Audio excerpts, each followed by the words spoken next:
Wait guys, আজকে আমার সাথে এটা কি হয়ে যাবে আমি ভাবতেও পারি। সকালবেলা ফ্রেশ হয়ে একটুখানি ওয়েদার দেখতে দেখতে জিমে গিয়ে শোল্ডার মারছিলাম। গাইস যে ওয়েদারের জন্য ফার্স্ট সেটেই 15-15 দিয়ে শুরু করেছি।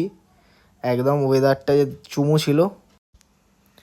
তারপরে এই শোল্ডার প্রেসের পরেই হালকা করে একটু সাইড ল্যাটে মেরে নিয়েছিলাম, ওটা ভিডিওটা তোলা হয়নি। তারপরে হালকা করে শোল্ডারের পাম্পটা দেখছিলাম। তো গাইস সবাই কমেন্টে জানাও যে কেমন পাম্প খেয়েছে শোল্ডারটা। সঙ্গে আমি একটু বাইসেপও ফ্লেক্স করে নিলাম। বাইসেপটা বলো কেমন পাম্প খেয়েছে।